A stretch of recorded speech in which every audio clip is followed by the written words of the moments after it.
بسم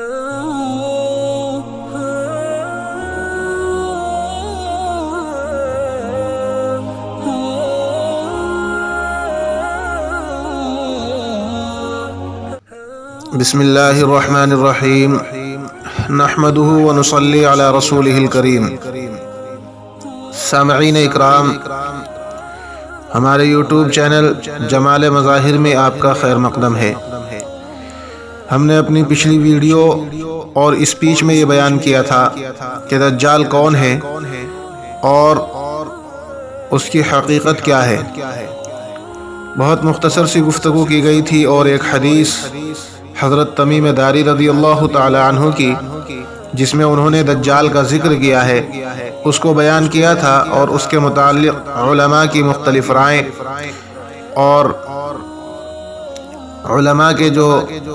اس پر اعتقاد اور نظریات ہیں ان کو بیان کیا تھا۔ اب اس سلسلے کو آگے بڑھاتے ہوئے کچھ اور حضرت تمیم داری رضی اللہ تعالی عنہ نے جو حدیث بیان کی ہے اس کے متعلق حضور اقدس صلی اللہ علیہ وسلم ارشاد فرماتے ہیں کہ حضرت تمیم داری رضی اللہ تعالی عنہ نے آپ صلی اللہ علیہ وسلم کے سامنے اس کا ذکر فرمایا تو آپ نے اپنے صحابہ کے درمیان اس بات کو رکھا، تمیم داری نے مجھے ایسی بات بتائی ہے کہ جس کے موافق میں تمہیں دجال کے حوالے سے بتایا کرتا تھا، بلکہ اس نظریے کی تائید قرائن سے بھی ہوتی ہے۔ چنانچہ امام نعیم بن حماد رحمۃ اللہ علیہ اپنی کتاب الفتن میں ایک روایت لائے ہیں جو کئی تابعین سے مروی ہے۔ اس کا مضمون یہ ہے کہ دجال انسان نہیں ہے بلکہ وہ صرف اور صرف شیطان ہے، 70 حلقوں یعنی کڑوں کے ساتھ بندھا ہوا ہے یمن کے کسی جزیرے پر۔ یہ تو معلوم نہیں کہ اسے سلیمان علیہ السلام نے وہاں باندھا ہے یا کسی اور نے،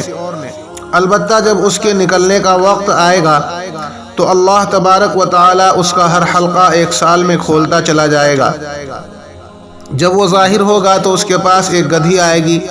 جس کے کانوں کے درمیان کا فاصلہ 40 ذراع ہوگا۔ پھر اس کی کمر پر ایک منبر رکھا جائے گا جو تانبے سے ہوگا،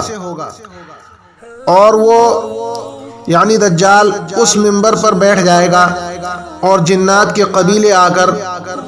اس کی بیعت کریں گے، یعنی دجال کے ہاتھ پر بیعت کریں گے اور ان کے لیے زمین کے خزانے نکالیں گے۔ حافظ ابن حجر رحمۃ اللہ علیہ نے اس اثر کے بارے میں فرمایا ہے، اور یہ ممکن نہیں ہے کہ اگر ابن سیاد کو جلاد مانا جائے۔ غور طلب بات یہ ہے کہ ابلیس کے بارے میں بھی ایک حدیث میں آتا ہے کہ وہ سمندر پر اپنا تخت لگاتا ہے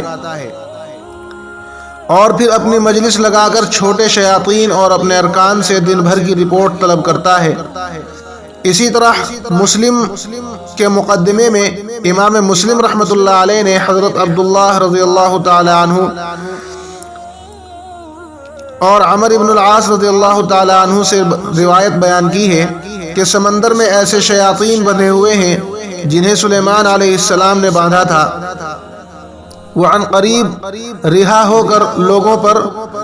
قرآن پڑھیں گے۔ یہ تمام روایات اس نظریے کو مضبوط کرتی ہیں کہ دجال اور ابلیس کے درمیان کوئی گہرا ربط ضرور ہے، اور یہ نظریہ قدیم زمانے سے لوگوں میں پایا جاتا ہے کہ دجال کا تعلق جنات کے ساتھ نہایت گہرا اور مضبوط ہے۔ دجال اور ابلیس کی بہت سی حرکات اور سکنات ایک جیسی ہیں، جیسا کہ ایک حدیث میں آتا ہے۔ حضرت حذیفہ ابن الیمان رضی اللہ تعالی عنہ فرماتے ہیں کہ رسول اللہ صلی اللہ علیہ وسلم کے پاس دجال کا ذکر کیا گیا تو آپ نے فرمایا، فتنہ دجال کے مقابلے میں مجھے تمہارے آپس کے فتنے کا فساد کا زیادہ خطرہ ہے۔ پہلے لوگوں میں جو کوئی اس فتنے سے محفوظ رہا وہ دراصل محفوظ ہے، اور آج دنیا میں جب سے دنیا ہے کوئی بھی چھوٹا یا بڑا فتنہ ظاہر ہوا ہے وہ دجال کے فتنے کی وجہ سے ہوا ہے۔ حالانکہ دجال کا نکلنا تو آخری زمانے میں ایک مقررہ وقت پر ہے، تو کیسے یہ دنیا کے تمام فتنوں کا وہ سبب بن سکتا ہے؟ لیکن اگر دجال کو ابلیس سمجھ لیا جائے یا ابلیس کے ساتھ اس کا تعلق تسلیم کر لیا جائے تو اس کا ایک حل نکل آتا ہے، کیونکہ دنیا کے تمام فتنے ابلیس کی وجہ سے ہیں اور اس پر سب کا اتفاق ہے۔ اسی طرح ایک حدیث میں آتا ہے کہ تمام نبیوں نے دجال سے اپنی امتوں کو ڈرایا ہے۔ یہاں یہ بات بھی ذہن نشی کر لینی چاہیے کہ دجال کی پیدائش کے حوالے سے اہل علم میں مختلف رائے پائی جاتی ہیں۔ یہ اختلاف تو معقول بھی ہے، کیونکہ جب دجال کی اپنی ماہیت ہی مختلف فی ہے تو اس کی اصل پر بھی اختلاف لازمی ہوگا۔ لہذا جن کے نزدیک دجال ابن سیاد ہے تو ابن سیاد کے تو والدین کا ذکر ملتا ہے، لیکن جن کے نزدیک دجال صاحب الجساسہ یا ابلیس ہے تو ان کے نزدیک دجال کی پیدائش کا معاملہ بھی مبہم ہے، یعنی چھپا ہوا ہے۔ لہذا جن کے نزدیک دجال ابن سیاد ہے تو ان کی طرف سے دجال کو ابلیس ماننے میں یہ اشکال رکاوٹ بن سکتا ہے، کیونکہ ابلیس تو خود ابو الجن ہے، نیز وہ مدینہ منورہ میں داخل نہیں ہو سکے گا۔ یہاں یہ بات ذہن نشی کر لینی چاہیے کہ دجال کی پیدائش کے حوالے سے اہل علم میں مختلف رائے پائی جاتی ہیں، لیکن اس طرح کی تمام روایات سند کی کمزوری کی وجہ سے پایہ ثبوت کو نہیں پہنچتی۔ یہاں یہ بات بھی قابل ذکر ہے کہ حضرت عیسیٰ علیہ السلام کے دجال کو قتل کرنے کی بات کو شیخ صالح نے دجال کے انسان ہونے کی دلیل بنایا ہے کہ اسے عام انسانوں کی طرح ہی قتل کیا جائے گا، لیکن دجال کے بارے میں احادیث میں یہ موجود ہے کہ دجال سیدنا عیسیٰ علیہ السلام کو دیکھتے ہی گھلنا شروع ہو جائے گا۔ چنانچہ حدیث میں آتا ہے کہ جب نماز کے لیے تکبیر یعنی اقامت کہی جائے گی تو حضرت عیسیٰ بن مریم علیہ السلام نازل ہو چکے ہوں گے اور مسلمانوں کی امامت اور یعنی اس نماز کے بعد دوسرے موقع پر کریں گے،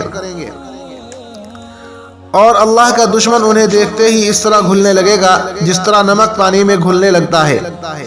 اگر وہ اسے اس کے حال پر چھوڑ دیں گے تو وہ آپ ہی آپ گھل کر ہلاک ہو جائے گا، مگر اللہ ان کے ہاتھوں قتل کرائے گا اور اپنے نیزے سے دجال کا خون مسلمانوں کو دکھائیں گے۔ اس حدیث میں ذکر آیا ہے کہ اگر دجال کو ایسے ہی چھوڑ دیا جائے تو وہ گھل گھل کر ہی مر جائے گا، لیکن حضرت عیسیٰ علیہ السلام اس کو اپنے ہاتھوں سے قتل کریں گے، اور گھل گھل کر مرنا انسانوں کی صفت نہیں ہے۔ اسی طرح ایک صحیح مسلم کی ایک حدیث میں آتا ہے کہ ایک مرتبہ ابن عمر رضی اللہ تعالی عنہ کی کسی بات پر ابن سیاد غصے میں آ کر گلی کے برابر پھول کر بڑا ہو گیا، جس سے خود ابن عمر رضی اللہ تعالی عنہ بھی گھبرا گئے تھے اور اسے دجال تصور کرنے لگے تھے۔ اور ظاہری بات یہ ہے کہ انسان کے بس کی بات نہیں ہے۔ ان سب باتوں کا جواب یہ ہے کہ بہت ممکن ہے کہ دجال کی بقیہ زندگی تو عام انسانوں کی طرح ہو، یعنی انسانی عوارض اور لوازمات سے اسے گزرنا پڑے، جیسے پیدا ہونا، مرنا وغیرہ، لیکن ظہور کے وقت وہ ابلیس کی شکل اختیار کر لے اور اس کے مرتے وقت ابلیس اس کے جسم سے خارج ہو جائے، کیونکہ اگر دجال اور ابلیس کو ایک مان لیا جائے تو بہت سے اشکالات اور تضادات جنم لے لیں گے جن کا حل بہرحال ممکن نہیں ہوگا۔ تو دوستو، یہ کچھ اور اشکالات اور نظریات تھے علماء اکرام کے جو دجال کے بارے میں مختلف آرائے اور مختلف رائے رکھتے ہیں۔ یہ مختصر سی تاریخ تھی، بقیہ انشاءاللہ اگلی ویڈیو میں آپ کے سامنے بیان کی جائے گی۔ اللہ تبارک و تعالی ہم سب کو عمل کی توفیق عطا فرمائے۔